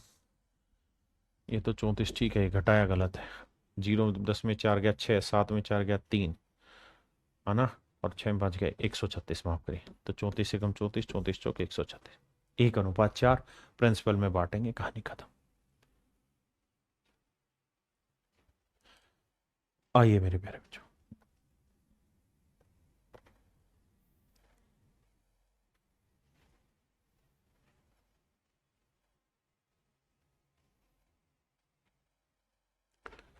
करिए मेरे बच्चे।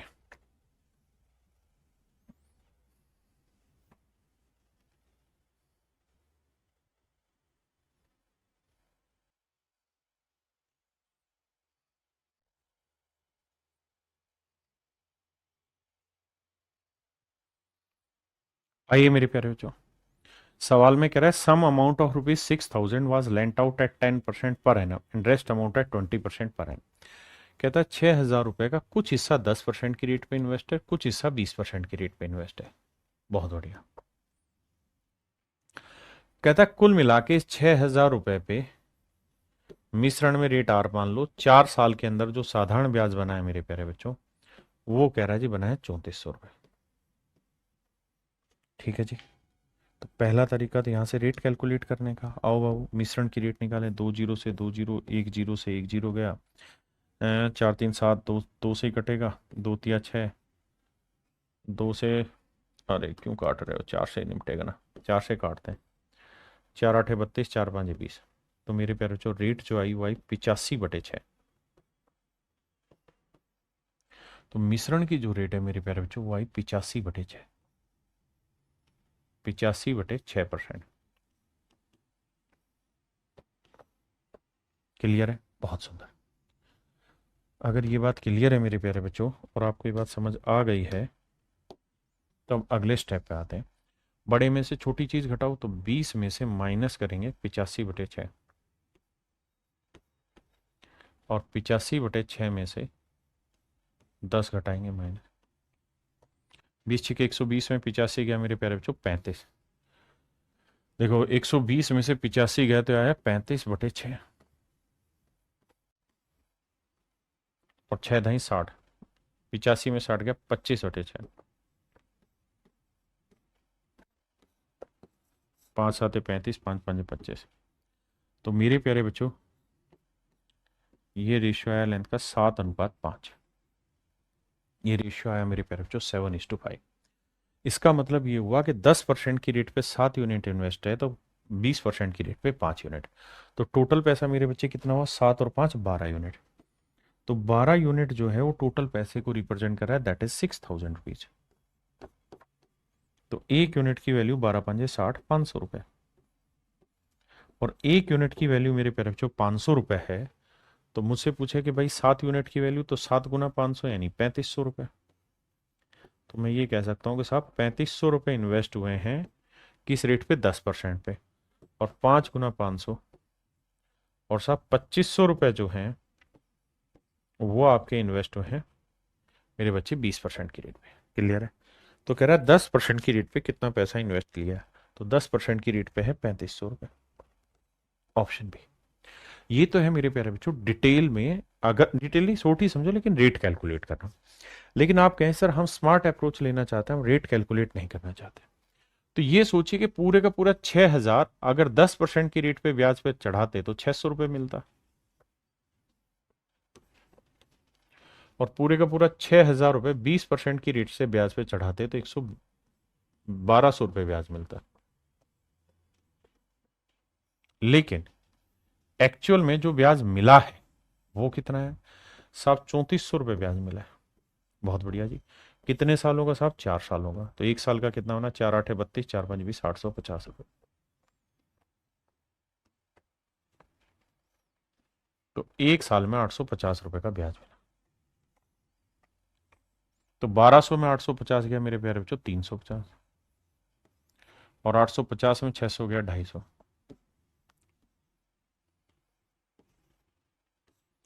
जीरो से जीरो, पाँचों पाँचों 25, 5 7 35। तो आंसर आया मेरे प्यारे बच्चों 7:5। आंसर आया मेरे भाई 7:5। मतलब साहब, मतलब ये हुआ कि अगर 10% से 7 यूनिट हिस्सा इन्वेस्ट है तो 20% पे 5, तो 7 5 12, 12 यूनिट 6,000, 1 यूनिट 500, 3500, 2500 ही मेरा आंसर है। दोनों तरीके से मैंने चीजों को डील करना सिखाया। ये आपको डिसाइड करना है मेरे प्यारे बच्चों कि दोनों में आपको कौन सा तरीका बेटर लगता है। अब हम यही सेम चीज प्रॉफिट एंड लॉस में आ रहे हैं परसेंटेज में। मेरे प्यारे बच्चों, मैं कहूं कि भाई मेरे आर्टिकल पे 7% प्रॉफिट हुआ, तो इसका मतलब ये हुआ कि मैंने 100 रुपए लगाए हैं, 100 रुपए लगाए हैं तो 7 रुपए कमाए हैं। 7% प्रॉफिट का मतलब यही है। तो ये 100 रुपए मेरी अगर कॉस्ट प्राइस होगी, तो मैंने जो कमाया है, जो मेरा प्रॉफिट हुआ वो है 7 रुपए। तो मैं आपको ये कहना चाहता हूं कि जब भी परसेंटेज में चीजें दे रखी हो और प्रॉफिट लॉस परसेंट दे रखा हो, तो हमेशा ध्यान रखना किसके रेस्पेक्ट में बोली जाती है चीजें? सीपी पे। मैं कहूं यार मैंने 50% प्रॉफिट पे कोई चीज बेच दी, मतलब 100 लगाए, 50 का प्रॉफिट कमा लिया। लगाए मतलब कॉस्ट मेरी 100 है तो प्रॉफिट मेरा 50 है। बहुत सुंदर। आइए,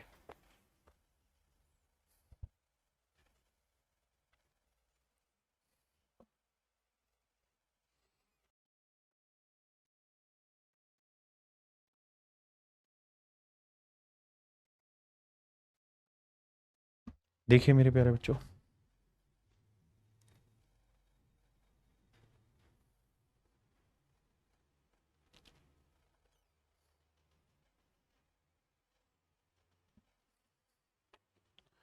सवाल में कह रहा है एक shopkeeper purchase 2 qualities of pulses at the rate of 200 पर क्विंटल और 260 पर क्विंटल। कहता है दो तरीके की दालें खरीदी, एक 200 रुपए पर क्विंटल और एक मेरे प्यारे बच्चों 260 रुपए पर क्विंटल।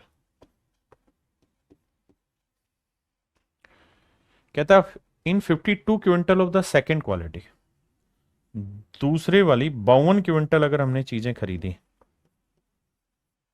दूसरे टाइप की 52 क्विंटल दालें अगर हमने खरीदी, ताकि how many pulse of first quantity should be mix so that by selling the resulting mixture eight ₹300, ताकि जो मिश्रण तैयार हो उसे मेरे प्यारे बच्चों 300 रुपए पर क्विंटल के भाव से बेचें, 300 रुपए पर क्विंटल के भाव से बेचें, तो हमें 25% का प्रॉफिट हो। अब यहां पे बड़े ध्यान से देखना कि मिश्रण को 300 रुपए प्रति क्विंटल बेचने पर 25% का लाभ। मेरे प्यारे बच्चों, ये क्या है? ये पल्सेस का कोस्ट प्राइस है, ये दूसरी टाइप की पल्सेस का कोस्ट प्राइस है। तो मेरे प्यारे बच्चों, मिश्रण भी क्या लेना होगा आपको? कोस्ट प्राइस का ही लेना होगा। तो भैया 300 रुपए क्या है? सेलिंग प्राइस है। तो कह रहा है जी सेलिंग प्राइस है 300। कह रहा है भैया 300 रुपए पर क्विंटल में अगर वो चीजें बेच रहा है, 300 रुपए पर क्विंटल में अगर वो चीजें बेच रहा है, तो उसे 25% का प्रॉफिट हो रहा है। आपको क्या चाहिए? सीपी। सीपी चाहिएगा तभी निकाल पाएंगे। तो एक बात बताइए बाबू, कि 25% का प्रॉफिट कमा रहा है तो 25% की फ्रैक्शन मेरे प्यारे बच्चों 1/4। यानी चीज खरीदी अगर मेरे प्यारे बच्चों 4 यूनिट में होगी तो एक का कमाएगा लाभ, तो बेचेगा कितने में? 5 में। 25% का यही मतलब ना कि 4 में खरीद के एक का लाभ 5 में बेचेगा। तो 5 यूनिट रिप्रेजेंट करा मेरे बच्चे 300 के। 5 यूनिट सेलिंग प्राइस 300 रुपए पर क्विंटल, तो 1 यूनिट 300/5 यानी 60। तो मेरे बच्चे 4, तो ये आएगा 60 × 4, ये आएगा 240। यानी जो 300 रुपए पर क्विंटल की दर से चीज बेच के 25% का प्रॉफिट कमाया है, एक्चुअल में वो खरीदी है 240 रुपए पर क्विंटल। 240 रुपए पर क्विंटल। अब 260 में 240 गया मेरे प्यारे बच्चों 20, और 240 में से 200 गया मेरे प्यारे बच्चों आया 40। अगर आप इसका रेशियो लेंगे तो 20 एकम 20, 20 दूनी 40। तो इसका रेशियो आ जाएगा मेरे प्यारे बच्चों 1:2।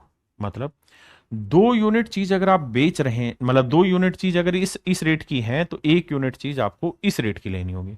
तो 2 यूनिट 52 क्विंटल है, तो 1 यूनिट की वैल्यू आ जाएगी 26।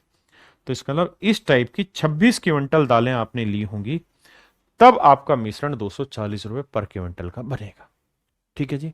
इस सवाल को समझने में दिक्कत आई होगी, अगले पे आइए। यही सेम ही है, 8वां सेम ही है ना। इस पे आइए।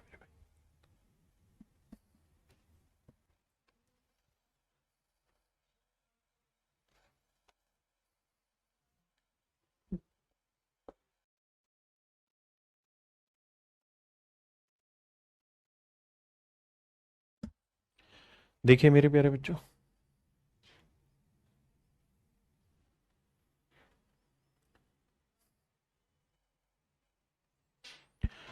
सवाल में कह रहा है how many kilogram of sugar worth rupees this per kilogram should be mixed with 8 kilogram of sugar worth rupees this per kilogram such that by selling the mixture of this per kilogram there may be a gain of 10%।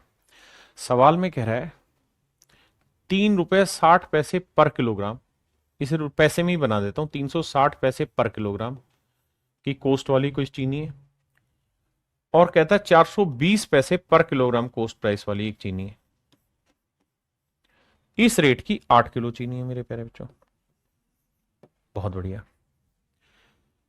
और कहता है मिश्रण को 440 पैसे पर kilogram की दर से बेचें तो 10% का प्रॉफिट होता है। मिश्रण को 4 रुपए 40 पैसे मतलब 440 पैसे पर किलोग्राम की दर पे बेचे तो 10% का प्रॉफिट होता है। मेरे बाबू ये ध्यान दीजिए कि बेच रहे हो आप 440 पैसे पर किलोग्राम में, और आपको प्रॉफिट हो रहा है 10%। 10% की फ्रैक्शन मेरे प्यारे बच्चों 1/10, यानी अगर मेरा सीपी 10 यूनिट है तो एक का कमाएगा लाभ, तो बेचेगा कितने में? 11 में। तो 11 यूनिट रिप्रेजेंट कर रहा है 440 को, तो 1 यूनिट की वैल्यू 40।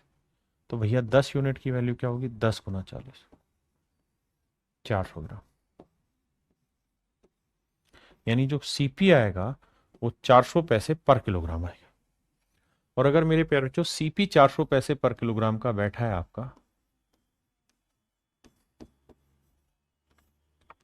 तो 420 में 400 पैसे गया 20, और यह आया 40। 20 एकम 20, 20 दूनी 40। रेशियो आया मेरे प्यारे बच्चों 1:2। तो 2 यूनिट रिप्रेजेंट कर रहा है 8 किलोग्राम को, तो 1 यूनिट की वैल्यू 4। तो 1 यूनिट की वैल्यू आएगी मेरे भाइयों 4 किलो। इसका मतलब मेरे भाइयों आपका जो राइट आंसर होगा वो 4 किलोग्राम। सही जो उत्तर होगा मेरे प्यारे बच्चों क्या होगा? 4 किलो। आइए मेरे भाई।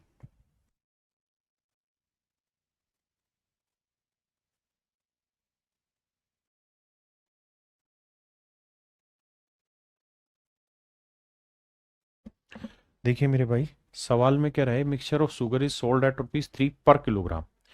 कहता है एक मिश्रण को 3 रुपए प्रति किलोग्राम की दर से बेचा गया, और जब हम बेच रहे थे तो हमें 25% का लाभ प्राप्त हुआ। कह रहे mixture of sugar is sold at this per kilogram, the mixture is form by mixing the sugar of 2 ton. कहता है 210 पैसे पर किलोग्राम वाली कॉस्ट वाली चीज मिलाई हमने, और 252 पैसे पर किलोग्राम कॉस्ट प्राइस वाली चीज मिलाई हमने। हाँ जी।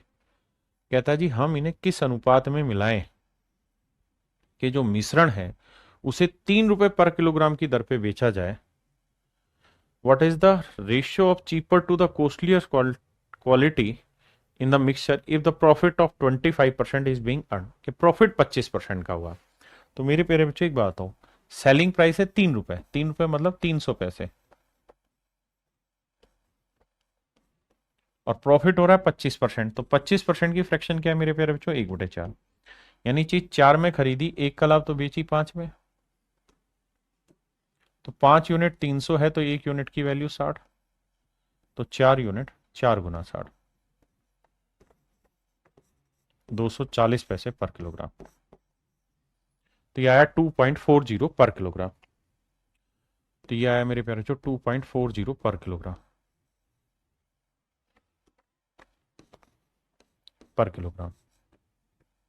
252 से 240 घटाओगे, 240 पैसे, तो ये आएगा 12 पैसे, और ये घटाओगे मेरे बच्चे 30 पैसे।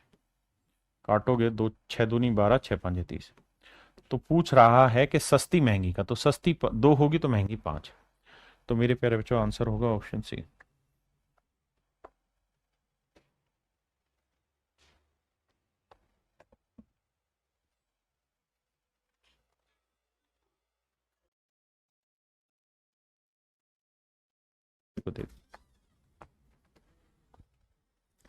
कह रहा है जी सोडे का मूल्य 60 रुपए पर लीटर है।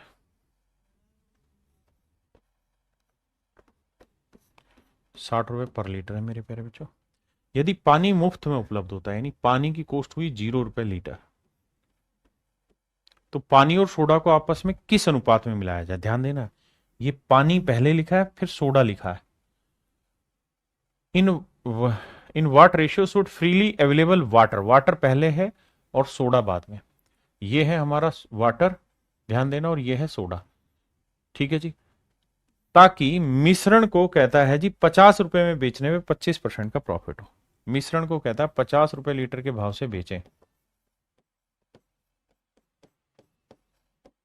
तो कह रहा है 25% का प्रॉफिट हो। 25% की फ्रैक्शन मेरे प्यारे बच्चों 1/4, यानी चीज 4 में खरीदी, एक का लाभ, तो बेचा 5 में होगा। तो 4 में खरीद का, एक का लाभ 5 में बेचा, तो 5 यूनिट 50, तो 1 यूनिट आया 10। तो 4 यूनिट कितना आया मेरे बच्चे? 4 × 10, 40। तो आंसर आया मेरे प्यारे बच्चों 40 रुपए लीटर। आंसर आया 40 रुपए लीटर, हाँ जी। यानी जो कोस्ट प्राइस बना वो 40 रुपए लीटर है। अब आइए जी, 60 में 40 गया 20, और 40 में से 0 गया मेरे बच्चे 40। रेशियो लेंगे मेरे प्यारे बच्चों तो 2:1। यानी सोडे की 2 है तो वाटर की 1, लेकिन उसने हमसे उल्टा पूछा, उसने हमें बोला पहले वाटर लिखो फिर सोडा लिखो। तो मेरे बच्चे वाटर 1 और सोडा 2। तो आंसर देते किसी बात का आपने ध्यान देना, 1:2 का मेरे प्यारे बच्चों रेशियो होगा। हाँ जी।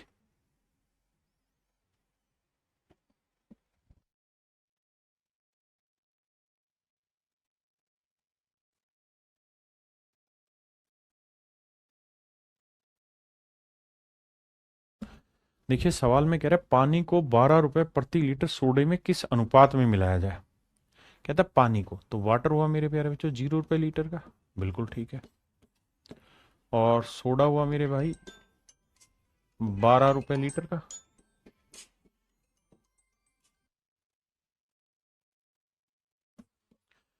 अब कह रहा है कि भैया इस मिश्रण को जब 13 रुपए 75 पैसे में बेचते हैं तो 25% का प्रॉफिट होता है। 13 रुपए 75 पैसे में बेचते हैं तो 25% का प्रॉफिट होता है। 13 रुपए 75 पैसे में बेचते हैं तो कह रहा है 25% का प्रॉफिट होता है। 25% की फ्रैक्शन मेरे प्यारे बच्चों 1/4, यानी चीज 4 में खरीदी, एक का लाभ, बेची कितने में? 5 में। तो 5 यूनिट रिप्रेजेंट कर रहा है इसे, तो भाग देंगे, देखो 5 दूनी 10, नहीं जाएगा, है ना। 5 7 35, 5 7 35, 2.77। भाई 5 7 35, 5 7 35, नहीं नहीं, गलत करा दिया मैंने। 5 5 25, ये आएगा 2.75। 5 5 25, 5 7 35, 2 37, 5 दूनी 10 और 3 13, ठीक।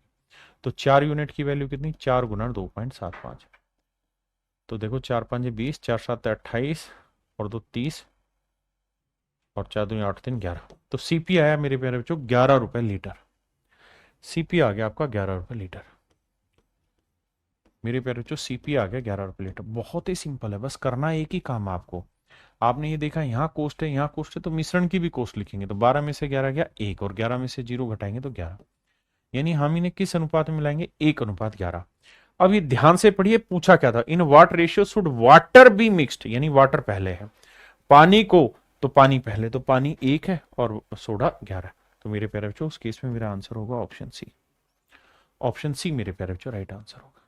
ठीक है।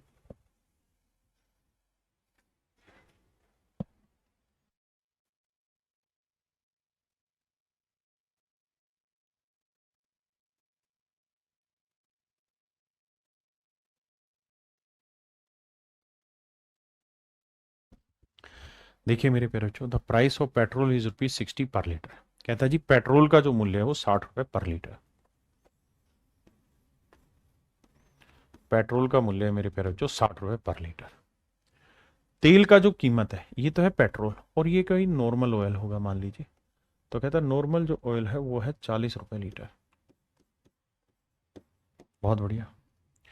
कहता है पेट्रोल और तेल को आपस में किस अनुपात में मिलाएं कि ₹75 में बेचने पर, कि मिश्रण को ₹75 में बेचने पे मेरे प्यारे बच्चों 25% का प्रॉफिट हो।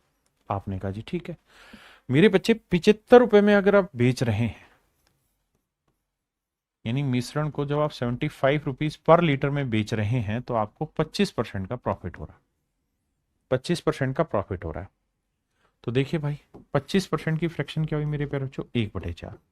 यानी चीज 4 में खरीदी, 1 का लाभ बेची 5 में, तो 5 यूनिट रिप्रेजेंट करा 75, तो 1 यूनिट की वैल्यू मेरे भाई 15, तो 4 यूनिट की वैल्यू 4 गुना 15, 60। तो आंसर आया मेरे प्यारे बच्चों ₹60 लीटर। बिल्कुल ठीक है। तो जो एक्चुअल सीपी बना आपका वो बना ₹60 लीटर। तो 60 में से 60 गया मेरे भाई 0, और 60 में से 40 गया तो यहां आया 20। अब आपने एक चीज नोटिस की कि सर यहां से तो मैं क्वांटिटी ले रहा हूं, लेकिन यहां से तो मैं कोई क्वांटिटी ले ही नहीं रहा, और जब तक मैं यहां से कोई क्वांटिटी लूंगा ही नहीं, भाई मिश्रण का मतलब ये है कि दो चीजों को मिक्स किया जाए।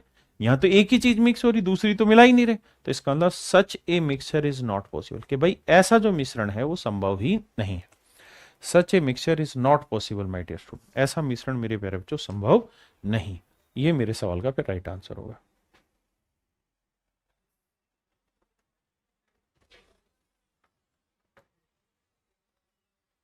करिए भाई।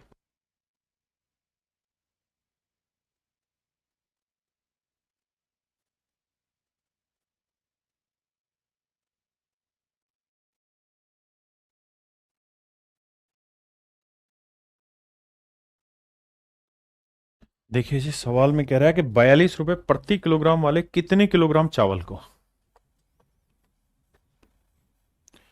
कहता है जी ₹42 पर किलोग्राम वाले कितने किलोग्राम चावल को ₹50 पर किलोग्राम वाले 7.5 किलो चावल, ये है मेरे प्यारे बच्चों 7.5 किलो चावल के साथ मिलाना चाहिए, ताकि परिणामी मिश्रण को ₹53.10 पर किलोग्राम की दर से बेचें, तो 18% का प्रॉफिट हो। देखिए भाई, ₹53.10 के भाव से जब हम बेचेंगे, पर किलोग्राम के भाव से बेचेंगे, तो सवाल में कह रहा है 18% का प्रॉफिट होना चाहिए। ₹53.10 के भाव से बेचें तो कहता है 18% का प्रॉफिट होना चाहिए। तो मेरे प्यारे बच्चों 18% की फ्रैक्शन क्या होगी भाई? 1%, 2% की 1/50, तो 18 9/50। तो मेरे प्यारे बच्चों ये समझिए कि सीपी अगर 50 होगा तो प्रॉफिट होगा 9 का, तो सेलिंग प्राइस होगा 59। अब 59 यूनिट रिप्रेजेंट कर रहा है इतने को, तो एक यूनिट की वैल्यू आएगी मेरे बच्चे 53.10/59। तो कह रहा 50 यूनिट की वैल्यू कितनी हो, क्योंकि सीपी 50 है। अब मेरे बच्चे हमें क्या करना होगा, डेसिमल हटाएंगे बटे 100 आएगा। एक जीरो तो गई, एक जीरो ये वाली गई। अब देखो ये तो खत्म। अब 9 नीम 81, 9 पे जा रहा है, 9 नीम 81, 9 5 45 और 8 53, 9 पे जा रहा है, 9 5 45। यानी मेरे प्यारे बच्चों सीपी जो आ रहा है ना, वो आ रहा है आपका ₹45 पर किलोग्राम। देखिए प्रॉफिट एंड लॉस आप पढ़ चुके हैं, कैलकुलेशन से घबराइए मत, है ना दुर्ग विजय भाई। सबके कमेंट्स होते हैं, लेकिन अगर आप इसी में लगे रहें तो फिर जीवन में कुछ कर नहीं पाएंगे। मेरा कमेंट शो हो रहा है नहीं हो रहा, यही तो ऑनलाइन क्लासेस की हल्की बीमारी रहती है कि हर बच्चे को कई बना बार, दिन में, 2 दिन में, 10 दिन में, महीने में एक आध बार चक्कर आता है कि यार मेरा कमेंट भी तो शो होना चाहिए। सबका सब शो होता है मेरे बाबू। अब 50 में 45 गया 5, और 45 में 42 गया मेरे प्यारे बच्चों 3, तो रेशियो आएगा 5:3। यानी यहां से अगर मेरे बच्चे 5 किलो लेंगे तो यहां से 3 किलो लेंगे, जबकि एक्चुअल में यहां से 3 यूनिट नहीं 7.5 किलोग्राम ले रहे हैं। तो 3 यूनिट रिप्रेजेंट कर रहा है 7.5, यानी 7 दूनी 14 और 1 15/2 किलोग्राम। तो भैया 1 यूनिट की वैल्यू क्या होगी, बटे 3 चला जाएगा। और अपने को कितने यूनिट चाहिए, 5 यूनिट। तो 3 5 15, पांचों पांचों 25/2 किलोग्राम, यानी 12.5 किलोग्राम। तो 12.5 किलोग्राम मेरे प्यारे बच्चों मेरा राइट आंसर। मुश्किल कुछ है ही नहीं।